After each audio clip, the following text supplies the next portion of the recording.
Hello everyone, welcome to my channel learn with play. आज मैं आप लोगों के लिए वीडियो लेकर आई हूँ जिसमें मैं आपको बताऊँगी use of this and that. This और डैट का यूज़ कब और कैसे करते हैं और बच्चों को दिस और डैट का यूज़ कैसे सिखाएं। चलिए फिर स्टार्ट करते हैं अपना वीडियो। Let's start. जैसा कि आप सब देख रहे हैं, मैंने यहाँ पे डाल के रखा हुआ है use of this and that. जैसा कि हम सब जानते हैं, अगर आपको ना पता हो तो जब हम हिंदी से कोई वाक्य को इंग्लिश में ट्रांसलेट करते हैं, जैसे कि मैं बोलती हूँ यह एक पेन है, तो मैं इसको इंग्लिश में कैसे ट्रांसलेट करूँगी। पहले मैं आपको हिंदी से इंग्लिश में करके बताती हूँ।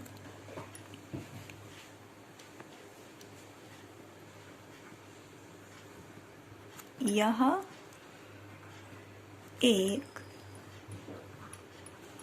पेन है।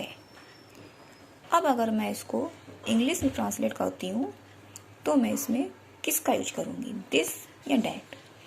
तो जैसा कि दिस मीन्स होता है यह, जैसा कि हम लोग जानते हैं दिस मीन्स होता है यह। दिस की हिंदी होती है यह। दिस मीन्स यह। तो मैं अगर इंग्लिश में इसको ट्रांसलेट करती हूँ तो मैं लिखूंगी दिस इज अ पेन। अब अगर मैं आपको नेक्स्ट सेंटेंस लिख के दिखाती हूँ, वह एक किताब है।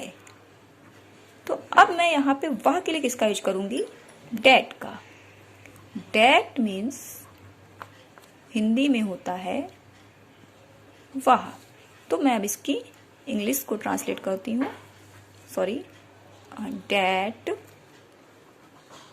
Is a book. तो इसकी इंग्लिश हुई that is a book. Please friends, आप मेरी राइटिंग पे बिल्कुल मत जाइएगा, क्योंकि मेरी राइटिंग बहुत ज़्यादा अच्छी नहीं है, इसलिए इसके लिए सॉरी। बट मैं अपना कॉन्सेप्ट आपको क्लियर कर बताती हूँ, आप उस पर फोकस करिए। तो दिस और डैट मीन्स, दिस मीन्स यह और डैट मीन्स वह। बट आजकल क्या होता है, बच्चों को इस तरह से नहीं पढ़ाया जाता है, दिस मीन्स यह, डैट मीन्स वह। नो, आज का तरीका बदल चुका है।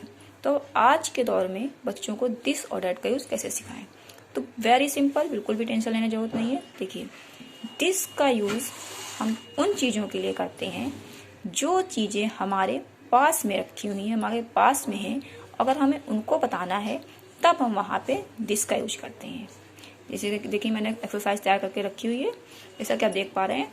यहाँ पे मैंने एरो बनाया हुआ है, इस एरो के जस्ट बगल में एक फ्लावर बना हुआ है, यानी कि ये एरो के पास में है, ये फ्लावर एरो के पास में है। तो यहाँ पे हम इसको कैसे बोलेंगे, यहाँ पे बोलेंगे दिस इज आ फ्लावर या दिस इज फ्लावर। बट जो चीजें हमसे दूर हैं, जैसा कि आप सेकेंड एग्जाम्पल में देखिए, एरो से ट्री दूरी पे बना हुआ है, एरो से ट्री काफी दूरी पे है, यानी कि फार है। तो जब हमें किसी दूर की चीज के बारे में बताना है तब हम वहां पे डैट का यूज करते हैं। और एक चीज मैं क्लियर कर देना चाहती हूँ, दिस और डैट का यूज ओनली सिंगुलर थिंग्स के लिए ही होता है। वी यूज दिस एंड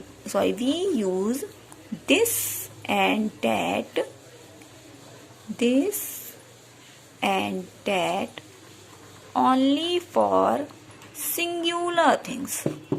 या बच्चे को बिल्कुल क्लियर कर दें कि दिस और डैट का यूज केवल एक चीज के लिए, सिंगुलर थिंग्स के लिए ही होता है।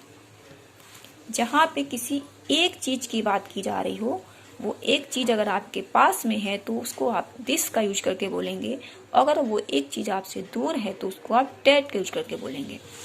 अब चलिए देखते हैं, इस एक्सरसाइज से आपको क्लियर हो जाएगा।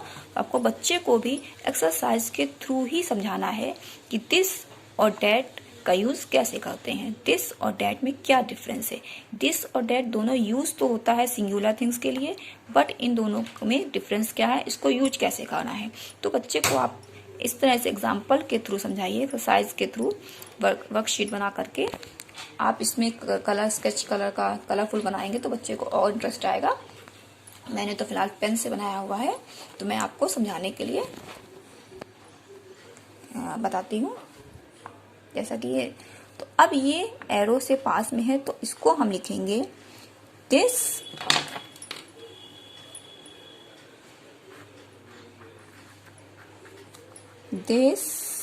Is a